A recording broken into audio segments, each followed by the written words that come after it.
Hi students, in this video lesson we are going to learn about test cross. What is test cross?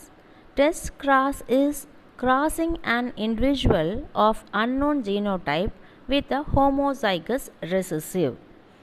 ஒரு unknown genotype உடைய ஒரு பிளான்ட்டை எடுத்துக்கிட்டு அதில் ஜீனோடைப்பை தெரிஞ்சுக்கிறதுக்காக ஒரு ஹோமோசைகஸ் ரெசசிவோட கிராஸ் பண்ணுறோம் இல்லையா, இதை தான் டெஸ்ட் கிராஸ் அப்படின்னு நாம் சொல்லுவோம். In Mendel's monohybrid cross, all the plants are tall in F1 generation. நம்மளுக்கு தெரியும் மெண்டல் மோனோஹைப்ரிட் கிராஸ் பண்ணும்போது டால் டுவாஃபை கிராஸ் பண்ணியிருப்பாங்க. அதில் F1 ஜென்ரேஷனில் நம்மளுக்கு எல்லாமே டால் பிளான்ட்டாக தான் கிடச்சிது. In F2, tall and dwarf plants were in the ratio of 3:1. F1ல் வந்து எல்லாம் டாலாக கிடச்சிது இல்லையா, எல்லாம் டாலாக கிடச்சி இந்த பிளான்ட்டை செல்ஃபிங் பண்ணும்போது நம்மளுக்கு F2ல் டால் அண்ட் டுவார்ஃப் பிளான்ஸ் இந்த ரேஷியோ ஆஃப் 3:1 அப்படின்னு நம்மளுக்கு கிடச்சிது. மெண்டல் இங்கே என்ன பண்ணாருன்னா self pollinated dwarf F2 plans, இந்த F2ல் டால் டுவார்ஃப் எல்லாம் கிடச்சது இல்லையா, அந்த F2ல் கிடச்ச டுவார்ஃப் பிளான்ட்டை எடுத்து மெண்டல் வந்து செல்ஃப் பாலினேட் பண்ணும்போது and got dwarf plants in F3 and F4. அப்போ F3யில் F4லேயும் அவருக்கு என்ன கிடச்சிது, டுவார்ஃப் பிளான்ஸே கிடச்சிது. So he concluded that the genotype of dwarf was homozygous. இதை வச்சு தான் அவர் என்ன கண்டுபிடிச்சாருன்னா இந்த டுவார்ஃபுக்கான ஜீனோடைப் ஹோமோசைகஸ் ஸ்மால் டி அப்படிங்கிறத அவர் கண்டுபிடிச்சார். ஓகேவா? So he concluded that the genotype of dwarf was homozygous small t. புரிஞ்சுதா? ஸோ ஹோமோசைகஸ் டால் ஹோமோசைகஸ் டுவார்ஃபை கிராஸ் பண்ணும்போது F1ல் ஒன்லி டால் கிடச்சிது. அந்த டாலை செல்ஃப் பண்ணும்போது F2ல் டால் அண்ட் டுவார்ஃப் 3:1 கிடச்சிது. அந்த F2ல் கிடச்ச டுவார்ஃப் பிளான்ட்டை செல்ஃப் பண்ணும்போது F3லையும் F4லையும் நமக்கு டுவார்ஃப் பிளான்ட் கிடைச்சதை வச்சு அவர் இது ஹோமோசைகஸ் அப்படிங்கிறத கண்டுபிடிச்சார். The genotypes of the plants T or T small t from F1 and F2 cannot be predicted. சரி, இப்போ F1 F2ல் நம்மளுக்கு டால் பிளான்ஸ் கிடச்சிது இல்லையா, ஒன்று Tயும் டால் தான், T ஸ்மால் டியும் டால் தான். ஃபீனோடைப்பிக்காக பார்க்கும்போது அது நம்ம பார்க்கலாம், ஆனால் ஜீனோடைப் கண்டுபிடிக்க முடியுமா? So how can we tell if a tall plant is homozygous or heterozygous? ஒரு டால் பிளான்ட் இருக்குது ஃபீனோடைப்பிக்கலாக டால், ஆனால் அது ஹோமோசைகஸா ஹெட்ரோசைகஸா அப்படின்னு நம்ம எப்படி சொல்ல முடியும்? அதை to determine the genotype of a tall plant, இந்த டால் பிளான்ட்டுடைய ஜீனோடைப்பை டிட்டர்மின் பண்ணுறதுக்காக Mendel cross the plants from F2 with the homozygous recessive dwarf plant. ஓகேவா? அப்போ F1ல் கிடச்ச டால் பிளான்ட் என்ன ஜீனோடைப்புன்னு தெரிஞ்சுக்கிறதுக்காக மெண்டல் அந்த டால் பிளான்ட்டை ஹோமோசைகஸ் ரெசசிவ் டுவார்ஃப் பிளான்ட்டை வச்சு கிராஸ் பண்ணார். This he called a test cross. இதை தான் அவர் என்னன்னு சொன்னார், டெஸ்ட் கிராஸ்ன்னு சொன்னார். அப்போ டெஸ்ட் கிராஸ்னா என்ன? Test cross is crossing an individual of unknown genotype with a homozygous recessive. இங்கே the progenies of the test cross can be easily analyzed to predict the genotype of the plant or the test organism. இப்போ test cross பண்ணும்போது நமக்கு ப்ராஜனி கிடைக்குது இல்லையா, அந்த கிடைக்கிற ப்ராஜனியை வச்சு நம்ம எது கண்டுபிடிக்கலான்னா நம்மக்கிட்ட கொடுத்த டெஸ்ட் ஆர்கானிசத்துடைய ஜீனோடைப்பை நம்ம ஈஸியாக ப்ரிடிக்ட் பண்ண முடியும். So test cross is used to identify weather an individual is homozygous or heterozygous for dominant character. So அந்த டாமினன்ட் கேரக்டர் காமிக்குது இல்லையா, அது வந்து ஹோமோசைகஸ் கண்டிஷனில் இருக்கா இல்லை ஹெட்ரோசைகஸ் கண்டிஷனில் இருக்கிறதாங்கிறத நாம் டெஸ்ட் கிராஸை வச்சு ஈஸியாக ஐடென்டிஃபை பண்ண முடியும். இந்த டெஸ்ட் கிராஸ் அப்படிங்கிறது நமக்கு எதுக்காக நம்ம பயன்படுத்துகிறோம், நம்ம எடுத்துக்கிற அன்னோன் ஜீனோடைப் இருக்கிற பிளான்ட்டுடைய அந்த ஜீனோடைப் பேட்டர்ன் ஹோமோசைகஸாக ஹெட்ரோசைகஸாங்கிறத தெரிஞ்சுக்கிறதுக்காக தான் நம்ம எடுக்கிறோம். இப்போ நம்ம வந்து ஒரு ஹெட்ரோசைகஸ் டால் பிளான்ட்டை எடுத்துக்கிட்டு அதோட ஜீனோடைப்பை கண்டுபிடிக்க போகிறோம். அதுக்கு என்ன பண்ணணும்? யூஸ்வலாக ஒரு ஹோமோசைகஸ் ரெசசிவ் பேரண்ட்டோட கிராஸ் பண்ணணும் இல்லையா? இப்போ பேரண்டல் ஃபீனோடைப்பு ஹெட்ரோசைகஸ் டால், இதோட ஜீனோடைப் கேபிட்டல் டி ஸ்மால் டிங்கிறது தெரியும். இதை நம்ம டெஸ்ட்டு கிராஸ் பண்ண போகிறோன்னா அது யாரோட நம்ம கிராஸ் பண்ணணும்? ஒரு ஹோமோசைகஸ் ரெசசிவ் பேரண்ட்டோட கிராஸ் பண்ணணும். இங்கே நம்ம எடுத்துக்கிற ஹோமோசைகஸ் ரெசசிவ் பேரண்ட் வந்து டுவார்ஃப். அதோட ஜீனோடைப் என்ன? Small t small t. இந்த பிளான்ஸு அடுத்த ஸ்டெப்பில் நம்மளுக்கு என்னத்தை உருவாக்கும்னா கேமெட்டுகளை உருவாக்கும். அப்படி கேமெட்டுகளை உருவாக்கும் போது heterozygous tall capital D small டிங்கிறதுனால அது 2 வகையான கேமெட்டுகளை உருவாக்குது, கேபிட்டல் டி ஸ்மால் டி. அதுவே டுவார்ஃப் வந்து ஹோமோசைகஸாக இருக்கனால ஒரே ஒரு டைப் ஆஃப் கேமெட், அதாவது ஸ்மால் டியை உருவாக்குது. ஓகே, ஸோ இந்த கேமெட்டுகள் ஒன்றோட ஒன்று ஃபியூஸ் ஆகுது. ஃபியூஸ் ஆகும்போது நம்மளுக்கு என்ன ஆஃப்ஸ்ப்ரிங் கிடைக்கும் அப்படின்னு பார்த்தீங்கன்னா capital D small t small t small t என்ற காம்பினேஷனில் இணையும் பொழுது நம்மளுக்கு கேபிட்டல் டி ஸ்மால் டிங்கிறது டால் பிளான்ட்டாகவும் ஸ்மால் டிங்கிறது டுவார்ஃப் பிளான்ட்டாகவும் கிடைக்கும். அப்போ ஜீனோடிபிக் ரேஷியோ 1:1 இருக்குது. ஃபீனோடிபிக் ரேஷியோவும் 1:1 தான்.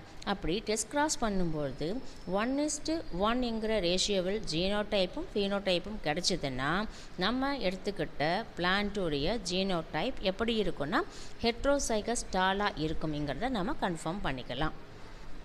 ஓகேவா சார்? அதில் கிடச்ச ஆஃப்ஸ்ப்ரிங் இன்னும் கிளியராக பண்ணுறதுக்கு நம்ம யூஸ்வலாக என்ன பண்ணுவோம்? புன்னட் ஸ்கொயர் எடுத்துப்போம் இல்லையா? இந்த புன்னட் ஸ்கொயர் எடுத்துக்கிட்டு அந்த ஹெட்ரோசைகஸ் பேரண்ட்டும் ரெசசிவ் பேரண்ட்டும் உருவாக்கின கேமெட்ஸில் என்ட்ரு பண்ணுவோம். ஒரு பக்கம் கேபிட்டல் டி ஸ்மால் டி, இன்னொரு பக்கம் ஸ்மால் டிங்கிற இந்த கேமெட்டுகளை நம்ம என்ட்ரு பண்ணிட்டோம்.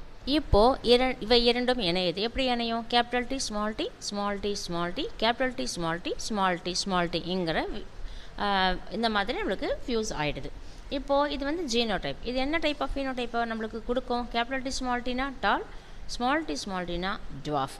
Capital D small T tall, small T dwarf. So இங்கே பார்த்தீங்கன்னா 2 டால் 2 டுவார்ஃப்னு வருது. அப்போ அதோட ரேஷியோ பார்க்கும்போது 1:1 கிடைக்குது இல்லையா? So both genotype and phenotypic ratio 1:1 வரும்பொழுது நாம் எடுத்துக்கொண்ட அன்னோன் ஜீனோடைப் எடுத்துக்கிட்டோன்னா அது எப்படி இருக்குன்னா ஹெட்ரோசைகஸ் கண்டிஷனாக இருக்கும்ங்கிறத இந்த ஜீனோடிபிக் ஃபீனோடிபிக் ரேஷியோ நமக்கு கன்ஃபார்ம் பண்ணுது. ஸோ இதை வச்சுட்டு நம்ம எடுத்துக்கொண்ட அன்னோன் பிளான்ட்டின் ஜீனோடைப் ஹெட்ரோசைகஸ் கண்டிஷன் அப்படிங்கிறத நம்ம கன்ஃபார்ம் பண்ணிக்கலாம். அடுத்ததாக நம்ம ஒரு பிளான்ட் எடுத்துக்கிறோம். அது வந்து ஹோமோசைகஸாக இருக்குன்னு வச்சுக்கோங்களேன். அது எப்படி கண்டுபிடிக்கலாம்? If a homozygous tall test cross, நம்ம ஒரு பிளான்ட் எடுக்கிறோம், அதோட ஜீனோடைப் நமக்கு தெரியாது, டால் பிளான்ட்டு. ஆனால் அது ஹோமோசைகஸாக ஹெட்ரோசைகஸான்னு கண்டுபிடிக்க நம்ம டெஸ்ட் கிராஸ் பண்ண போகிறோம். டெஸ்ட் கிராஸ்னால் என்ன? அன்னோன் ஜீனோடைப்போட இருக்கிற ஒரு பிளான்ட்டை எடுத்து ஒரு ரெசசிவ் பிளான்ட்டோட நம்ம கிராஸ் பண்ணனா அதுதான் டெஸ்ட் கிராஸ். ஸோ இங்கே பேரண்டல் டைப் நம்ம எடுத்துக்கிட்டோம்னா ஹோமோசைகஸ் டால் பிளான். இதை ஒரு ஹோமோசைகஸ் டுவார்ஃப்ங்கிற ஹோமோசைகஸ் ரெசசிவ் ட்ரைட்டோட கிராஸ் பண்ணுறோம். அப்போது இதை ஜீனோடைப் என்ன? ஹோமோசைகஸ் டால்னு சொல்லும்போது கேபிட்டல் டி அதை ரெசசிவ் பேரண்டோட நம்ம கிராஸ் பண்ணுறோம். அந்த ரெசசிவ்னு சொல்லும்போது ஸ்மால் டி. இந்த ஜீனோடைப்புகள் எந்த விதமான கேமெட்டுகளை உருவாக்கும்? ஹோமோசைகஸ் டாலுங்கிறதுனால இரண்டுமே கேபிட்டல் டி ஒரே வகையான கேமெட்டை உருவாக்கும். டுவார்ஃப் எடுத்துக்கிட்டால் அது ஒரு ரெசசிவ் ட்ரைட், அதுவுமே ஒரே வகையான கேமெட்டை உருவாக்கும்னு சொல்லும்போது ஸ்மால் டி அப்படின்னு தான் கிடைக்கும். ஓகேவா? ஸோ இரண்டுமே ஒரே ஒரு வகையான கேமெட்டை உருவாக்கும். இது என்ன ஆஃப்ஸ்ப்ரிங்கை உருவாக்கும்? அதுக்கு அந்த புன்னட் ஸ்கொயரை நம்ம போட்டுட்டு அவை உருவாக்கின அந்த கேமெட்டுகளை நம்ம புன்னட் ஸ்கொயரில் எடுத்து எழுதிக்கணும். எழுதிக்கிட்டு அது என்ன இந்த விதத்தில் கம்பைன் ஆகும்னு பாருங்கள். பார்த்தா கேபிட்டல் டி ஸ்மால் டி அப்படின்னு சொல்லிட்டு எல்லாமே ஒரே வகையான ஜீனோடைப்பாக இருக்குது. அப்போது நம்மளுக்கு ரிசல்டன்ட் ஃபீனோடைப் என்னவாக இருக்கும்? கேபிட்டல் டி ஸ்மால் டினாலே டால். ஸோ எல்லாமே நம்மளுக்கு டால் பிளான்ட்டாக தான் கிடச்சிருக்கு. ஓகேவா? ஸோ இங்கே எத்தனை டைப்ஸ் ஆஃப் பிளான்ட்ஸ் கிடச்சிது நம்மளுக்கு? F1ல் ஒன்லி 1 டைப் ஆஃப் பிளான்ட்ஸ் கிடச்சிது. அது எல்லாமே என்ன பிளான்ட்டாக இருந்தது? டால் பிளான்ட்டாக இருந்தது. ஸோ இங்கே நம்ம வந்து ஜீனோடைப் ஃபீனோடைபிக் வேரியேஷன் இருக்குன்னா எந்த வேரியேஷனும் இல்லை. All plants are tall in the result.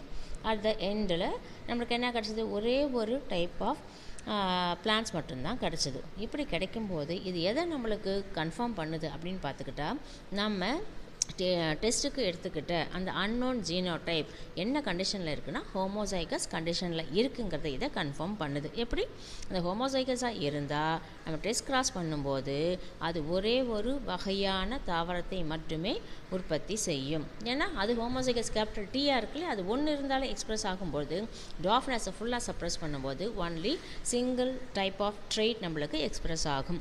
அதை வச்சு நம்ம எடுத்துக்கொண்ட அன்னோன் பிளான்ட்டோடது ஹோமோசைகஸ் நாம் தெரிஞ்சுக்கலாம். ஓகேவா? இதை நம்ம பிக்சரில் கொஞ்சம் பாருங்கள். Homozygous tall test cross, homozygous டால், ஹோமோசைகஸ்னால் ஒரே மாதிரி ஆளு ரெண்டுமே கேபிட்டல் டி, ஹோமோசைகஸ் டுவார்ஃப் ரெண்டுமே ஸ்மால் டி. அப்போ இவை என்ன உருவாக்குகின்ற கேமெட்டுகளை பாருங்கள். கேபிட்டல் டிங்கிற ஒரே வகையான கேமெட்டையும் டுவார்ஃபும் ஸ்மால் டிங்கிற ஒரே வகையான கேமெட்டையும் உருவாக்குது. இவை இணையும் போது கேபிட்டல் டி ஸ்மால் டின்னு சொல்லிட்டு அது என்ன ரிசல்டன்ட் ஃபினோடைப்பாக இருக்குது, எல்லாமே டால் பிளான்ட்டாக இருக்குது. ஓகேவா? ஸோ இந்த மேல் அண்ட் ஃபீமேல் எடுத்துக்கிட்டு அவை உற்பத்தி பண்ணுகின்ற கேமெட்டுகளை கம்பைன் ஆகும்பொழுது கேபிட்டல் டி ஸ்மால் டி என்கின்ற ஹெட்ரோசைகஸ் டால் தான் கிடைக்குது. அதில் பார்க்கும்போது எப்படி இருக்கும், எல்லாமே ஃபீனோடைப்பில் ஆல் டால் பிளான்ட்ஸ் கிடைக்குது.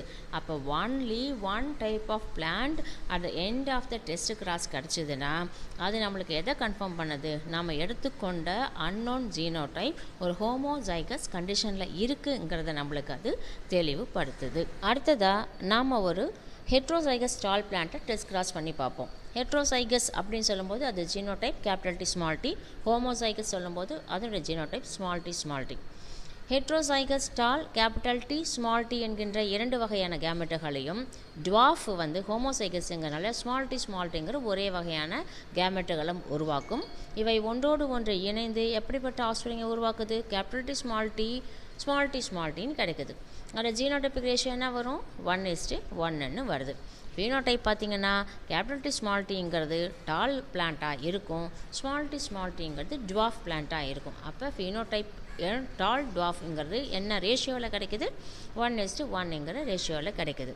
ஸோ இந்த ஆஸ்பிரிங் இன்னும் கிளியராக பண்ணுறதுக்கு இந்த புன்னட் ஸ்கொயரை போக்குறோம். அதில் female gamete capital D small டியும் மேல் கேமெட் ஸ்மால் டியும் போடுறோம். இது ஒன்றோடு ஒன்று கம்பைன் ஆகும்போது ஒரு இடத்துல கேபிட்டல் டி ஸ்மால் டி, இன்னொரு இடத்துல ஸ்மால் டி. அப்புறம் இன்னொரு பாக்ஸில் பாருங்கள் ஸ்மால் டி கிடைக்குது. கடைசியாக இருக்க பாக்ஸில் கேபிட்டல் டி ஸ்மால் டின்னு கிடைக்குது. அப்போது ஹெட்ரோசைகஸ் டால் 2 பிளான்ட்டும் ஹோமோசைகஸ் டுவார்ஃப் 2 பிளான்ட்டும் வருது. அப்போது 1:1ங்கிற ரேஷியோவில் டால் டுவார்ஃப் பிளான்ட்ஸ் இருக்குது. அப்படி 1:1ங்கிற ரேஷியோவில் வரும்பொழுது டெஸ்ட் கிராஸில் வந்ததுன்னா அது என்ன சொல்லும், நம்ம எடுத்துக்கிட்ட அன்னோன் ஜீனோடைப் எப்படி இருக்கும், ஹெட்ரோசைகஸ் கண்டிஷனில் இருக்குங்கிறத இது நமக்கு கன்ஃபார்ம் பண்ணுது. ஓகே, ஸோ அன்னோன் பிளான்ட்டோட ஜீனோடைப் ஹோமோசைகஸாக ஹெட்ரோசைகஸான்னு தெரிந்து கொள்வதற்கு டெஸ்ட் கிராஸ் உதவுது. இந்த டெஸ்ட் கிராஸோடைய ஆஸ்பிரிங்கில் நம்மளுக்கு ஒரே ஒரு டைப் கிடச்சிதுன்னா அது ஹோமோசைகஸ்னும் 1:1 ரேஷியோவில் ஜீனோடைபிக் ஃபினோடைபிக் ரேஷியோ இருந்ததுன்னா நம்ம எடுத்துக்கிட்ட பிளான்ட் ஹெட்ரோசைகஸ் கண்டிஷன் அப்படிங்கிறதையும் நம்ம டெஸ்ட் கிராஸை வச்சு கண்டுபிடிச்சிக்கலாம்.